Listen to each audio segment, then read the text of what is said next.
Second year के इस कक्षा में आपका पुनः स्वागत है। अब हम अभिज्ञान शाकुंतल के प्रथम अंक के 7वें से 13वें श्लोक के बीच इस श्लोकों का अध्ययन करेंगे। अब जैसे हमने प्रथम अंक पढ़ना प्रारंभ किया तो वहाँ पर प्रस्तावना पढ़ी। तो प्रस्तावना के अंदर हमें इस कथा का एक प्रकार से परिचय मिल गया कि किस प्रकार से मंच के ऊपर महाराज दुष्यंत का प्रवेश होता है और उसे देख करके जब प्रवेश होता है उसके पश्चात, क्योंकि सूत्रधार ये कह करके जो कथा चल रही है उसकी जो सूत्रधार और नटी के बीच जो संवाद चल रहा था उसमें एक प्रकार से जो उन्होंने पूर्व पीठिका या कहिए भूमिका वहाँ पे बांध दी कि अब नाटक का मंचन प्रारंभ होने जा रहा है और उसके साथ कथा का तारतम्य जोड़ते हुए, सूत्र को जोड़ते हुए मंच के ऊपर दुष्यंत प्रवेश करता है। और उसके लिए उन्होंने वहाँ पे जो श्लोक आता है वो कहते हैं, कृष्ण सारे ददत चक्षुस्त्वयि चादिज्य कार्मुके मृगानुसारिणम साक्षात पश्यामि पिनाकिनम। जो पहले बताया था कि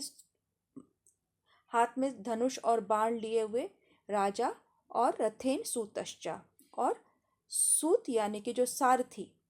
है ना, रथ पर कैसा है, वो रथ पर बैठा हुआ जो मृग का अनुसरण कर रहा है। तो रथ के द्वारा,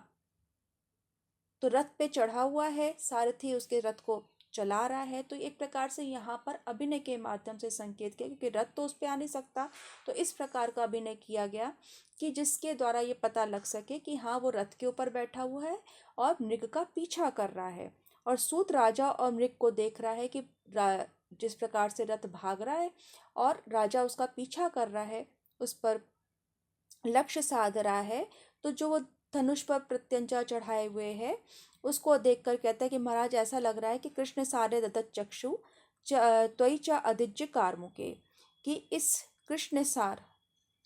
मृग को कहते कि इस मृग और धनुष चढ़ाए हुए अदिज्य कार्मुके, जिसकी प्रत्यंचा चढ़ी हुई है, ज्या माने प्रत्यंचा, तो जिसकी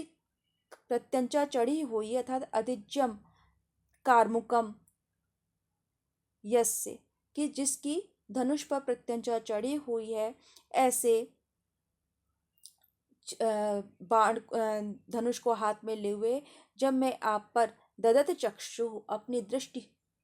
निक्षेप करता हूँ या दृष्टि डालता हूँ, तो मृग का अनुसरण करते हुए आप साक्षात भगवान शंकर के समान, यानी कि जिससे भगवान शंकर मृग वेशधारी ब्रह्मा का पीछा कर रहे थे, तो साक्षात उसी स्वरूप को मैं ध्यान करता हूँ या उसका ही मुझे दर्शन हो रहा है। तो यहाँ पे महाराज दुष्यंत को वो एक प्रकार से भगवान शंकर के समान देख रहे हैं कि उनके जो आकृति है, स्वरूप है, वो ऐसा लग रहा है जिस प्रकार जब ब्रह्मा मृग का वेश धारण करके भागे थे और भगवान शंकर हाथ में धनुष ले हुए उनका पीछा कर रहे थे, तो इस समय उस मृग और दुष्यंत को देख करके सूत जो है सारथी को उसी प्रकार का दृश्य उपस्थित होता है। और फिर राजा क्या कहता है, वो कहता है कि अरे इस सारंग के द्वारा, इस मृग के द्वारा हमें बहुत दूर खींच लाया गया है। बीच में जो गद्य भाग है उसको मैं यहाँ पर इस पे स्लाइड पे नहीं दिखा रही हूँ, आपको साथ साथ उसका परिचय देते जा रही हूँ, ताकि आप जब भी वो टेक्स्ट पढ़ेंगे तो वो सारा की सारी बातें आपको उसके साथ में स्पष्ट होती जाएंगी। तो कहते हैं अब ये इस समय कहते हैं कि इतनी दूर ये हमें खींच रहा है क्योंकि उसका पीछा करते करते आ गए हैं। तो कह रहे हैं कि अब ये इस समय कैसा लग रहा है कि ग्रीवा भंगा विरामम मुहुर अनुपतति स्यंदने बद्ध दृष्टि, यहाँ पे दत्त दृष्टि और बद्ध दृष्टि दोनों पाठ मिलते हैं। तो ग्रीवा भंगा विरामम मुहुर अनुपतति स्यंदने बद्ध दृष्टि पश्चादेन प्रविष्टा शरपतन भयात भूयसा पूर्व कायम दर्भई अर्धावलीढई शम विवृत मुख रंश भी कीर्ण वर्तमा पश्यो दग्र प्लुतत्वात व्यति बहुतरम स्तोकम उर्व्याम प्रयाति। तो यहाँ पर जो मृग भाग रहा है, दौड़ रहा है, तो उस दौड़ते हुए मृग का जो एक और भयभीत होकर, उसे अपने प्राणों का भय है,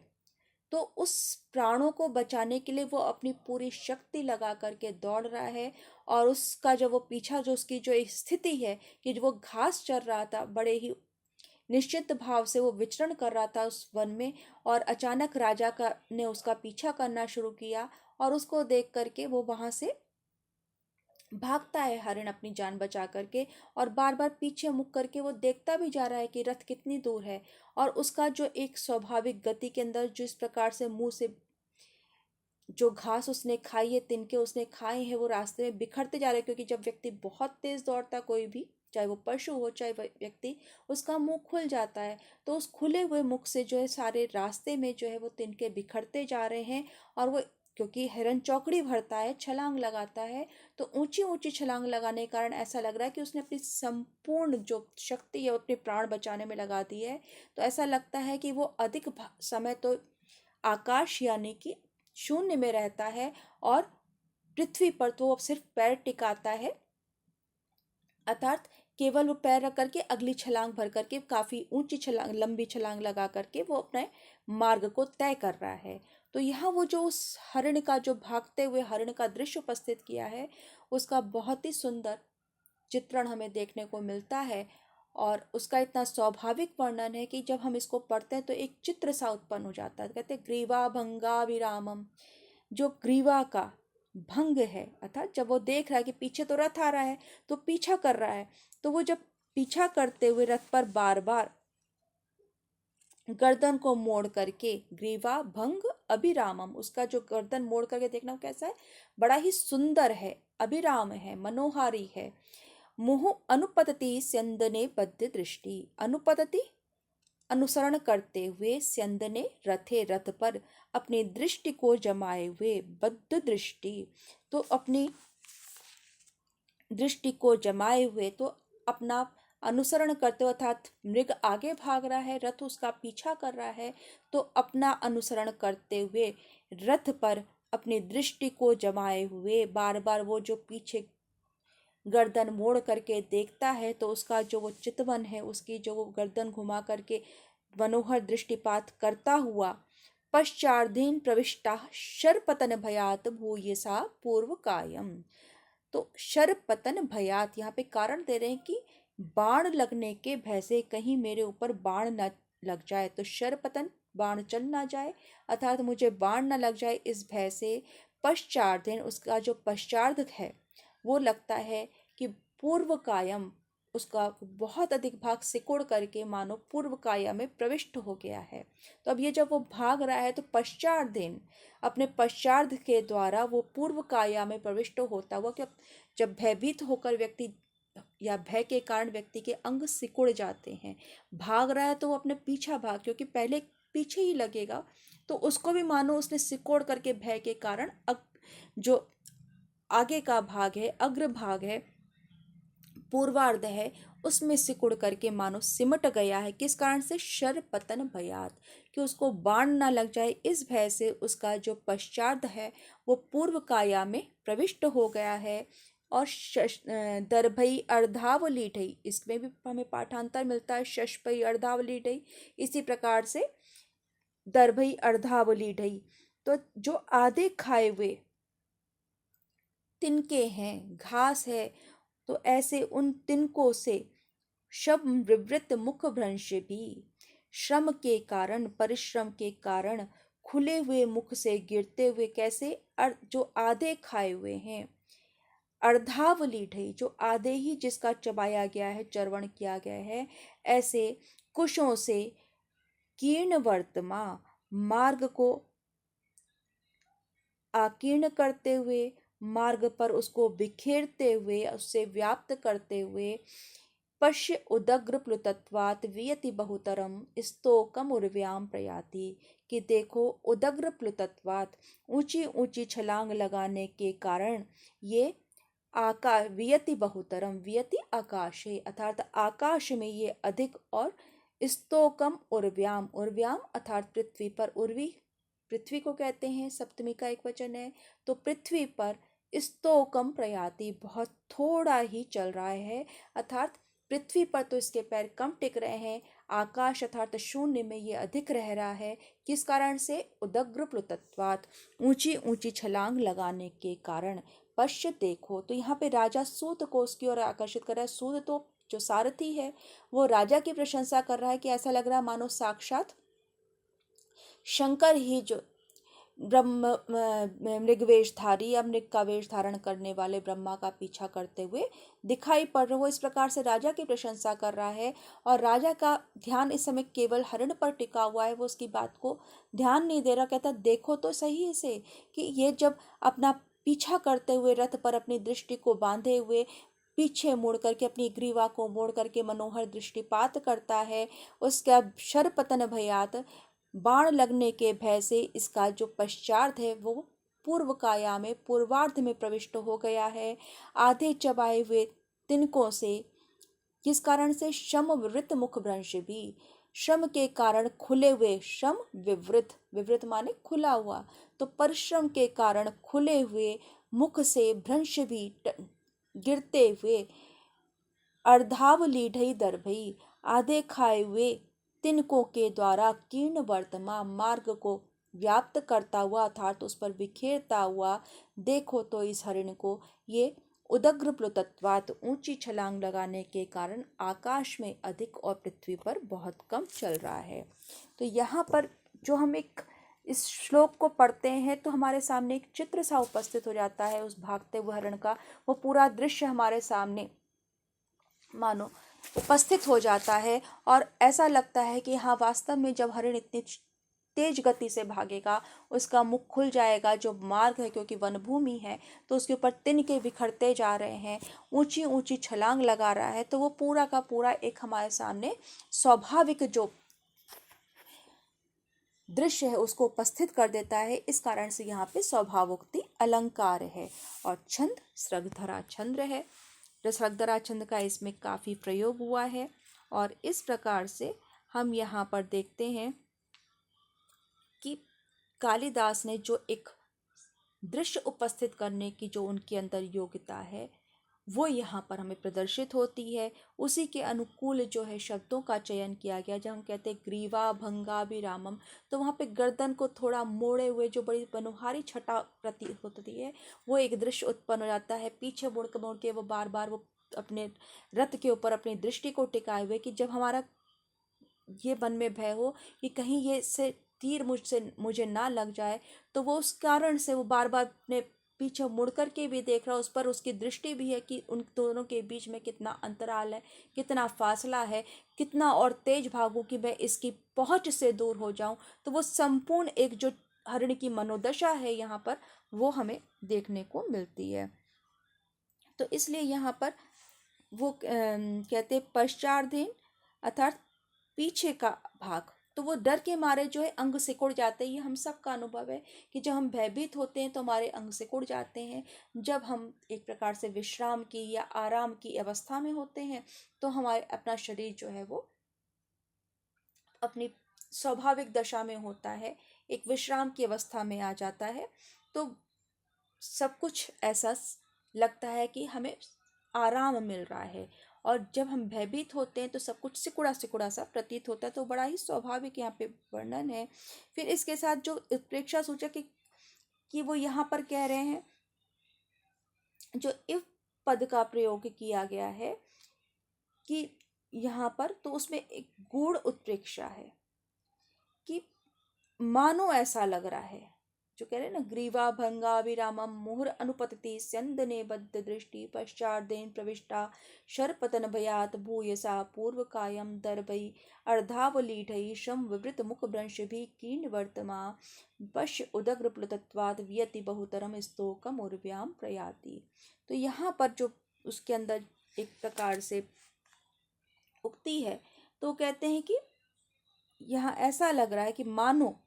शरपतन भयात, तो उस प्रकार का जो भाव आ रहा है। तो इव शब्द का प्रयोग नहीं करते हुए मानो वो इस प्रकार से भाग रहा है, मानो शरपतन भयात, तो ये एक गूढ़ोत्प्रेक्षा कहा जाता है यहाँ पर। तो यहाँ पर हम इसका ये अर्थ लेते हैं कि इव का स्पष्ट या जिसे हम कहते हैं वाचक शब्द का स्पष्ट कथन नहीं होते हुए भी हमें यहाँ पे उत्प्रेक्षा का भाव मिलता है। अब इसके बाद जो सारथी वो कहता है कि अरे ये तो बड़ी ऊंची नीची भूमि है, इसीलिए यहाँ पर रथ का वेग कम हो गया है। अब ये समतल इस भूमि आ गई है, तो अब आपके लिए वो अप्राप्य नहीं रहेगा। वो एक प्रकार से दुष्यंत के मन में जो एक हताशा नहीं, लेकिन एक उसको उस मृग को प्राप्त नहीं कर पाने का, उस तक पहुंच नहीं पाने का जो उसके मन में एक कहीं ना कहीं उससे वो विचलित है, उसका जो मनोभाव है वो इस समय खिन्न सा प्रतीत हो रहा है। कहता है कि अरे ये तो ऊबड़ खाबड़ भूमि थी, इस कारण से रथ का वेग कम हो गया था, देखो अब समतल भूमि आ गई, तो अब ये मृग आपसे दूर नहीं होगा। और उसकी बात सुन के राजा कहता है तो ठीक है, अब अपनी जो तुम्हारी इसकी जो लगाम है उसको ढीली कर दो। तो सारथी भी कहता है कि हाँ महाराज। वो एक प्रकार से अभिनय कर रहा है कि रथ के वेग का, कि हाथ की जो मुद्राएं हैं उसकी, उसके द्वारा वो रथ चलाने का अभिनय कर रहा है और उसकी घोड़ों की लगाम को ढीला छोड़ देता है। और जब वो ऐसा प्रदर्शित करता है कि घोड़े जो है वो उनको थोड़ा सा अवसर मिल गया है, और उस समय उनकी जो घोड़ों की जो या अश्वों की जो अवस्था है उसका भी यहाँ पे स्वाभाविक वर्णन मिलता। कहते हैं मुक्तेषु रश्मिषु निरायत पूर्वकाया निष्कंप चामर शिखा निवृतोर्ध्व कर्णा आत्मोद्धतै अपि रजोभि अलंघनीया धावन्त्यमी मृग जवाक्षमयेव रथ्या। कि अब जैसे ही थोड़ा सा अश्वों की लगाम को ढीला छोड़ा गया, उनको भागने का अवसर मिला, तो कहते रश्मिषु मुक्तेषु अमिरथ्या। रश्मिषु अर्थात उसकी जो लगाम है, रास है, उसके मुक्त हो जाने पर, ढीले कर देने पर, मानो जो मेरे ये रथ के घोड़े हैं, अमीरथ्या, ये जो रथ के घोड़े हैं, मृग जव अक्षमया, मृग जवाक्षमया अर्थात मृग, मृग यानी हरण, जव माने उसकी गति, तो मृग की गति को न सह पाने के कारण, अक्षम्या अर्थात नहीं सह पाने के कारण ही मानो वो निरायत पूर्व काया, अपने शरीर का जो अग्रभाग है पूर्व काया, उसको चौड़ा करे हुए, उसको प्रसृत करे हुए, निष्कंप चामर शिखा, जिसके जो कान की जो कल की जिसपे शिखा है, तो उस कलंगी के निश्चल अग्रभाग से जो युक्त है, निष्कंप कंपन रहित चामर शिखा, चामर का जो अग्रभाग है तो कैसा है, उसमें किसी प्रकार का कंपन नहीं है, तो उस कलगी में किसी प्रकार का कंपन नहीं है, ऐसे अग्रभाग वाली निवृतोर्ध्व करना, निवृत ऊर्ध्व करना, चेष्टा रहित कानों को ऊपर उठाए हुए, निवृत शांति से या उसमें जिस प्रकार की चेष्टा का अभाव हो गया है, तो अब से अपने कानों को ऊपर उठाए हुए, आत्मोद्धतई अपि रजो भी अलंघनीया, अपने द्वारा उड़ाए गई धूलि समूह के द्वारा भी मानो अलंघनीया, अलंघनीय होकर दौड़ रहे हैं। तो यहाँ पर जब घोड़ों को थोड़ा सा अवसर मिला, उनको थोड़ा स्वातंत्र मिला, तो उन्होंने जब भागना शुरू किया, दौड़ना शुरू किया, तो उनकी जो अवस्था है कि जैसे ही लगाम ढीली पड़ी, उनका अग्रभाग जो है वो चौड़ा हो गया, आराम के उसको प्रसार, उन्होंने प्रसार कर लिया उसका, उसकी जो निष्कंप चामर शिखा, जो चमरक की जो कलगी का जो ऊर्ध्व भाग है वो कंपन रहित है, उसके जो कान है खड़े हुए हैं, उसमें किसी प्रकार की चेष्टा नहीं है कानों में, अपने ही द्वारा उड़ाई गई धूल समूह के द्वारा भी जो अलंघनीय है, ऐसे मेरे ये जो रथ के घोड़े हैं वो मानो मृग की गति से, मृग जवाक्षी अंतिम पंक्ति में आया है, मानो मृग की गति को ना सह पाने के कारण ही इस प्रकार से दौड़ रहे हैं। तो यहाँ पे कारण भी उपस्थित किया गया है कि ना सह पाने के कारण, लेकिन वो क्या है साथ में इव जो है वाचक शब्द है, तो मानो ना सह पाने के कारण। तो यहाँ पर जो संभावनम उत्प्रेक्षा की जो बात है, ये स्वभावोक्ति तो है ही कि इसका एक भागते हुए घोड़ों का भी जो है यहाँ पर बड़ा ही स्वाभाविक चित्रण किया गया है, लेकिन उसके साथ साथ वो जो यहाँ पे कह रहा है मानो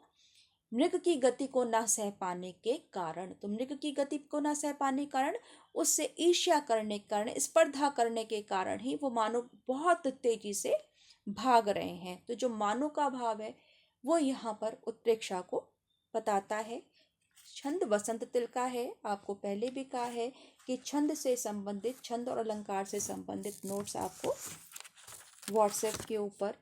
मिल जाएंगे, उस पर मैं डाल दूंगी और आप उसको देख लीजिएगा। जो समझ में नहीं आए वो आप क्लास के अंदर या जब भी अवसर मिले पूछ सकते हैं। तो राजा कहता है सही बात है कि हमारे जो घोड़े हैं वो मानो सूर्य के घोड़ों से भी हरितो हरिंच, यहाँ पे कहा है उन्होंने, अतीत्य हरितो हरिंच वर्तनते वाजना, की जो हमारे जो रथ के घोड़े हैं ये सूर्य और इनके घोड़ों को भी उसको भी अतिक्रांत कर रहे हैं। अतीत उसको अतिक्रांत करके मानो दौड़ रहे हैं। क्योंकि अब यहाँ पर फिर आता है जो वर्णन आता है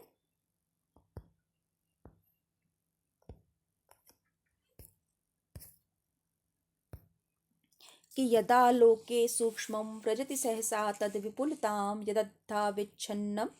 भवति कृतसन्धानमिव तत् प्रकृत्या यत् वक्रं तदपि समरेखं नयनीयो न मे दूरे किंचित क्षणमपि न पार्श्वे रथजवात्। शिखरणी का बड़ा ही सुंदर उदाहरण है। और इस प्रकार से यहाँ पर एक जो स्वाभाविक जो इसकी गति ना कि यदा लोके सूक्ष्मं व्रजति सहसा तद विपुलतां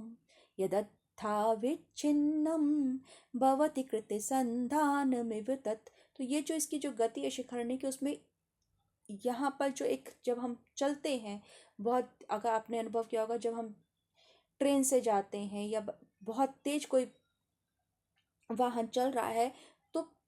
जो एक भागते हुए जो दृश्य होता है उसमें किस प्रकार से जो दूर दूर चीजें हैं वो मिली हुई और जो पास पास चीजें हैं वो गति के कारण दूर सी हो जाती हैं, क्षण में वो पास होती हैं, क्षण में दूर हो जाती है। तो जो हम शिखरणी का जो यहाँ पे प्रयोग किया गया छंद का वो भी बड़ा ही स्वाभाविक है कि उसमें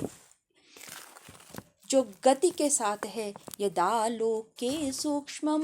व्रजति सहसा तद विपुलताम, कि जो अभी हमारे नयन पथ में हमारी दृष्टि के अंदर बहुत ही सूक्ष्म थी, सूक्ष्म रूप को प्राप्त थी, सहसा ही वो विपुलता को प्राप्त हो जाती है। हम जैसे ट्रेन आ रही है, जो चीज़ हमें बहुत दूर दिखाई पड़ रही थी, छोटी सी दिखाई पड़ रही थी, और अगले ही क्षण वो अपना विशाल जो उसका स्वाभाविक आकार है उसमें वो हमें दिखाई पड़ती है। यदद्धा विच्छिन्नम, जो पहले बीच से बिखरी हुई लगती थी, यद अद्धा बीच से आधे में ही जो टूटी हुई सी विभाजित सी लगती थी, क्षण भर में ही कृत संधान में वितत, ऐसा लगता है उसको मानो एक जुड़ गई हो, उसमें आपस में जो एक संबंध सा स्थापित हो गया हो। तो जब हम पास में होते हैं तब हमें जो भी वस्तुएं हैं वो अलग अलग दिखाई पड़ती, तो विच्छिन्न से दिखाई पड़ती, विभक्त दिखाई पड़ती हैं, अलग अलग दिखाई पड़ती हैं। लेकिन जब हम दूर जाते हैं तो लगता है वो सारी की सारी चीज़ें जुड़ गई हों, एक ही आकार उन्होंने ग्रहण कर लिया हो। प्रकृत्या यद वक्रम, स्वभाव से ही जो वक्र है, तदपि समरेखम नयनयो, वो भी मानो हमारे नयन पथ में एक पंक्ति में दिखाई पड़ती हैं। क्योंकि दूर से लगता है कि मानो एक पूरी पंक्ति है, कतारबद्ध से दिखाई पड़ती हैं। तो वो जो पूरा जो अलग अलग है, स्वाभाविक रूप से कुटिल है अर्थात टेढ़ी मेढ़ी पंक्ति है, वो भी नेत्रों में हमारे दृष्टिपथ के अंदर एक सीधी सरल रेखा सी दिखाई पड़ती है। न मे दूरे किंचित क्षणमपि न पार्श्वे रथ जवात। तो ये रथ के वेग के कारण कोई भी वस्तु ना तो मेरे से ज़्यादा दूर रहती है ज़्यादा समय, और ना ही क्षण भर वो पास रह पाती है, अर्थात जो अभी मेरे निकट थी सहसा ही वो बहुत दूर हो जाती है, और जो दूर थी वो पुनः निकट आ जाती है। इस प्रकार से जो रथ की गति है, रथ जवात, रथ की गति के कारण, उसके वेग के कारण दृश्य शीघ्रता से परिवर्तित होता है। जो दूर है वो निकट होता है, जो निकट है वो दूर हो जाता है, जो टेढ़ा मेढ़ा है वो एक रेखा में प्रतीत होता है, जो मिला हुआ है वो विभक्त सा प्रतीत होता है। तो ये सारा का सारा जो दृश्य हम जब ट्रेन से जाते हैं तो हम सब की अनुभूति का विषय है। जो लोग भी ट्रेन में बैठे हैं या उस प्रकार से किसी तेज चलने वाले वाहन पे बैठे हैं, तो ये उनका सबका अनुभव है जिसका हम यहाँ पर शब्द रूप में चित्रण देख रहे हैं। और ये यहाँ पे राजा का कि उसका वो जो पदों का चयन है, जिस शब्दावली का चयन किया है, उसके द्वारा उसका अर्थ की जो हम प्रतीति तो करते ही हैं, अर्थ का बोध तो हो ही रहा है, लेकिन उसको हम एक प्रकार से जैसे हम कहते हैं अनुभूति का विषय हो जाता है हमारी। तो शब्दों के माध्यम से जैसे हम हृदय में उतरने की बात कहते हैं, यहाँ पे कालिदास का वो कौशल हमारे सामने मूर्तिमान हो जाता है। यह हमारे बुद्धि का विषय बन जाता है। अब वो कहते हैं कि सारथी पश्य एनम व्यापाद्य मानम, कि अच्छा अब इसको तुम मेरे द्वारा मारे जाते हुए देखो, अर्थात अब ये मुझसे दूर नहीं है ये हरिण, अब मैं इस पर अपना लक्ष्य साध लेता हूँ। और जैसे ही वो उसको चला पर अपना बाण छोड़ना चाहता है, नेपथ्य से आवाज आती है, हे राजन, ये आश्रम का मृग है, ये वध के योग्य नहीं है। यहाँ पर ये कह रहे ना हंतव्यो ना हंतव्या, ये मारे जाने के योग नहीं। अब यहाँ पे कहा, इसका हम अनुवाद अगर करते हैं इसे ना मारिए ना मारिए तो भी ठीक है, लेकिन जब हम तव्यत प्रत्यय का प्रयोग करते हैं या नियर का करते हैं योग्य ना हंतव्यो, तो ये वध के योग्य नहीं है, अर्थात ये अवध्य है। तो जब हम कहते हैं ना हंतव्यो तो कहते हैं ये अवध्य है, अर्थात ये आश्रम का मृग है। तो यहाँ एक प्रकार से जो राजा आ रहा है, राजा स्वयं यहाँ पे आ रहा है कि भो भो राजन, यहाँ पे एक शीघ्रता का भाव है कि राजा जल्दी से उनकी ओर आकृष्ट हो सके, उनको बात को सुन सके। तो हे राजन, आश्रम मृगोयम अयम आश्रम मृगः, ये आश्रम का मृग है, ये वन का नहीं है, सामान्य वन का नहीं है जो आपके आखेट का विषय हो। ये अब आप तपोवन की सीमा में प्रवेश कर रहे हैं, और ये एक प्रकार से उसको एक इस बात के लिए सावधान कर दिया जाता है कि तुम मृगिया के लिए या आखेट के इतने प्रेमी हो कि तुम अपनी सीमा भूल गए हो कि अब तपोवन की सीमा में आ चुके हो। तो वो उसको एक सावधान कर रहा है, आश्रम मृगो अयम, कि ये आश्रम का मृग है, ना हंतव्यो ना हंतव्या, कि ना ये वध का विषय नहीं है, अर्थात ये वध्य नहीं है, अर्थात आप तपोवन की सीमा में प्रवेश कर चुके हैं और यहाँ पर मृगिया वर्जित है, आप किसी जीव की हत्या नहीं कर सकते हो, उसका आखेट नहीं कर सकते हो। सारथी भी इसको सुनकर कहता है कि महाराज, ये तो आपके बाण के और जो ये मृग है उसके बीच में ये तो तपस्वी आ गए हैं। तो राजा जैसे ही उसको ये भान होता है, वो अपनी स्वाभाविक अवस्था में आता है, कहता है कि अरे रथ के जो घोड़े हैं वाजिना, जो घोड़ों की लगाम को रोको, अर्थात ये भागे नहीं, तो इसके रथ की घोड़ों की लगाम को रोको। तो सारथी कहता है कि हाँ वैसा ही करता है। तो यहाँ पर एक, जब हम इस बात को पढ़ते हैं, ये संवाद को हम यहाँ पढ़ रहे हैं या मंचन होते हुए देख रहे हैं, तो एक जो हम कहना चाहिए जो आश्रम की संस्कृति है, जैसे हम आज आप भारतीय संस्कृति पढ़ चुके हैं, कि एक जो सामान्य तपस्वी है उसको भी ये अधिकार था कि वो राजा को रोक सके।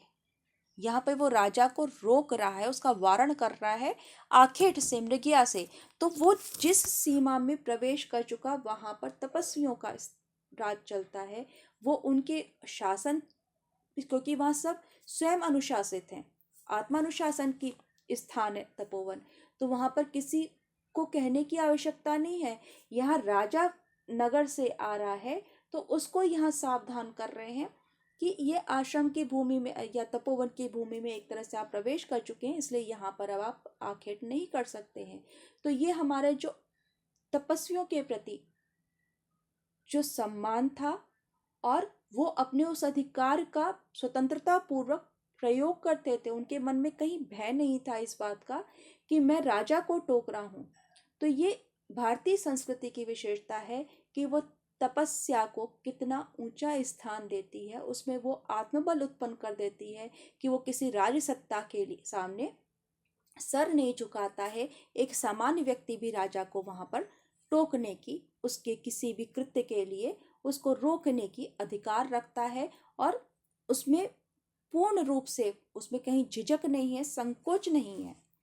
वो अपने उस प्रदेश का स्वामी है और वहाँ जो उसकी सत्ता चलती है, जिस प्रकार का शासन चलता है, उसके अनुरूप वो यहाँ पे व्यवहार कर रहा है। तो जो हम आज लोकतंत्र के नाम पर जो देख रहे हैं, उससे बिल्कुल भिन्न एक जो राज संस्कृति की बात है, उन दोनों के अंतर को देखते हुए ये बात स्पष्ट हो जाती है कि तंत्र का अर्थ ही होता है तंत्र विस्तारित धातु अर्थात प्रसार करना, लेकिन स्वतंत्रता का अर्थ होता है अपने तंत्र में विद्यमान रहना। जिस व्यवस्था में है, हम उस व्यवस्था का निष्ठापूर्वक यदि पालन करते हैं तो मन में भय नहीं होता। तो चाहे लोग, अब हम इसमें आगे पढ़ेंगे भी, आगे जाकर के लोक तंत्र की बात करेंगे, जो लोक का तंत्र है, तो जिस लोकतंत्र को हम आज देख रहे हैं वो लोकतंत्र नहीं है, बल्कि वहां पर वास्तव में वो अधिकार था कि वो, और उस अधिकार का वो प्रयोग भी करता था और राजा बाध्य था उसकी बात मानने के लिए। वो यहाँ पर अपनी शक्ति का प्रदर्शन नहीं कर रहा है। ये हमें इस जब कोई भी साहित्य पढ़ते हैं तो उसके साथ साथ हमें तत्कालीन जो व्यवस्था है उसका भी हमें दर्शन होता जाता है। और उसके पश्चात वहाँ पर व्याख्यानस का प्रवेश होता है। हाथ उठाकर कहता, राजन महाराज, ये आश्रम का वृक्ष है, ये वध के योग नहीं है, ये अवध्य है। इसका तो यहाँ ना हंतव्यो, ये मारा जाने के योग नहीं, अर्थात तुम इसका वध नहीं कर सकते। और फिर वो उस पे कहता है, न खलु बाणा सन्निपात्योऽयमस्मिन् मृतूनि मृग शरीरे पुष्पराशा विवाग्नि क्व बत हृणकानां जीवितं चातिलोलं क्व च निशित निपाता वज्र सारा शरास्ते। और उसका कारण क्या कह रहा है? अब यहाँ पे वो जब बात कर रहे थे कि तपोवन है, तपोवन की सीमा है न खलु बाणा सन्निपात्यो अयम अस्मिन, कि ये जो हरिण है इसके इस कोमल शरीर पर मृदूनि मृग शरीरे पुष्प राशौ इव अग्नि, कि जैसे इस मृग का शरीर जो अत्यंत कोमल है वो कैसा है? पुष्प राशौ, जैसे कोमल पुष्प राशि पर अग्नि वर्षा कर दी जाए। तो उसी प्रकार से इसके इस मृग के कोमल शरीर के ऊपर इन बाणों का जो प्रहार है उसका गिरना है पुष्प राशि पर अग्नि वर्षा होने के समान है। तुम खुद ही सोचो, कब बत हरिण का नाम जीवितम चाति लोलम, कहाँ तो इन हरणों का जो अत्यंत चंचल हैं उनका ये अत्यंत चंचल जीवन, और कैसे हैं वो? क्व बत हरिण का नाम जीवितम चाति लोलम, कि इनका ये चंचल जीवन क्व च निशित निपाता वज्र सारा शरास्ते, और कहाँ तुम्हारा जो तीक्ष्ण प्रहार करने वाले हैं, निशित निपाता, निशित माने तीक्ष्ण, जो तीक्ष्ण प्रहार करने वाले वज्र सारा, वज्र के समान कठोर तुम्हारे ये बाण हैं। तो इन दोनों का कहीं मेल नहीं है। आपको अपना जो लक्ष्य बनाना है तो वैसे ही कठोर किसी तीक्ष्ण जो है उनको बनाइए। ये हरिण तो इतने कोमल है, इनके कोमल शरीर पर जो बाण आपके गिरते हैं वो पुष्प राशि पर, पुष्प अत्यंत कोमल है, उसको यदि उसके ऊपर अग्नि की वर्षा कर दी जाए तो वो पुष्प उसकी जो ऊष्मा है उसको सह नहीं पाएंगे। उसी प्रकार से कहाँ तो ये हरिणों का ये चंचल जीवन है और कहाँ ये तुम्हारे वज्र के समान कठोर तीक्ष्ण प्रहार करने वाले शर है। इन दोनों का कहीं मेल नहीं है, ये अच्छा नहीं है। और उसके बाद वो कहता है कि अच्छा हुआ आपने अपने बाण को रोक लिया, वापस ले लिया, क्योंकि अब यहाँ पर वो एक नीति की बात कहता है, आर्त त्राणाय वह शरीरम वह शस्त्रम न प्रहर्तुम अनागसी, कि तत्साधु कृत संधानम प्रति संघर सायकम, कि अच्छा हुआ कि आपने साधु कृत संधानम, जो आपने भली प्रकार से धनुष पर बाण चढ़ाया हुआ था, उस बाण को प्रतिसंघर आपने उतार लिया, उसका प्रतिसंहार कर लिया, आपने वापस ले लिया, उसको उतार लिया है। क्योंकि वह शस्त्रम, आपका शस्त्र, आर्त त्राणाय, आर्त यानी कि दुखी पीड़ित जनों की रक्षा के लिए है, न प्रहर तुम अनागसी, ना कि अनागसी अर्थात जो निरपराध हैं उन पर प्रहार करने के लिए नहीं है। तो आपके शस्त्र तो दीनों की रक्षा के लिए हैं, निरपराध प्राणियों पर प्रहार करने के लिए नहीं है, तो आपका जो ये व्यवहार है, आपका जो ये आचरण है, उचित ही है कि आपने अपने बाणों को उतार लिया है। और राजा कहता है हाँ मैंने ये अपना बाण उतार लिए हैं। और इसके पश्चात जो ब्रह्मचारी हैं, जो वैखानस है, तपस्वी हैं, वो कहते हैं कि हाँ ये पुरुवंश प्रदीपस्य सदृशम एतत्, कि ये आपका ये जो आचरण है, आपका व्यवहार है, वो आपके वंश के पुरुवंश प्रदीपस्य, जो पुरुवंश के में उत्पन्न हुए व्यक्ति के लिए योग्य है या उसके अनुकूल है। आपका यह आचरण आपके कुल के अनुकूल है। जन्म यस्य पुरोवंशे युक्त रूपम इदम तव पुत्रम एवं गुणोपेतम चक्रवर्तिनम आपनुहि। ये श्लोक इसलिए यहाँ पे मैंने इस पे नहीं डाला स्लाइड पे, लेकिन इसको भी समझ लीजिए कि का एक संबंध बन रहा है कि जिसका जन्म पुरु के वंश में हुआ है उसका ये व्यवहार सर्वथा उचित है। तो इसी प्रकार के गुणों से उत्पन्न पुत्र को भी कैसे, चक्रवर्तिनम पुत्रम, चक्रवर्ती पुत्र को भी आप अवश्य प्राप्त करें। तो राजा उसके आशीर्वाद को सहर्ष स्वीकार कर लेता है। तो यहाँ हमें ये संकेत मिलता है कि राजा एक और तो जब वहाँ प्रवेश कर जाता है, उसे अपने हरिण का पीछा करते हुए इस बात का भान नहीं है कि वो कहाँ तक पहुँच गया है। तो एक और तो जो तपस्वी हैं उसको आखेट से रोकते हैं, और साथ ही साथ वो राजा को उसको पहचानते हैं। वो यहाँ पे स्पष्ट कह रहे हैं कि उसको राजा के रूप में उन तपस्वियों ने पहचान लिया है। तो वो उसको रोकते भी हैं और साथ ही साथ ये आशीर्वाद भी देते हैं उसके जो आचरण है उनके प्रति, जो उसका व्यवहार है, जो वो उनके प्रति सम्मान रखता है, तो उसका वो यहाँ प्रशंसा करते हुए उसको चक्रवर्ती पुत्र की प्राप्ति का यहाँ आशीर्वाद भी दे देते हैं। जिससे ये संकेत मिलता है कि आगे की जो कथा है वो शकुंतला के मिलन की ओर संकेत कर रही। जैसा कि आगे आप पढ़ेंगे तो वहाँ पे शकुन विचार भी किया गया है, और ये संकेत कि चक्रवर्ती पुत्र को प्राप्त करो, कि इसके पहले अभी तक राजा के कोई उस तरह की संतान नहीं है, और ऋषियों के आशीर्वाद से वो अपने उस अभीष्ट को भी प्राप्त कर सकेगा, इस ओर हमें संकेत मिल जाता है।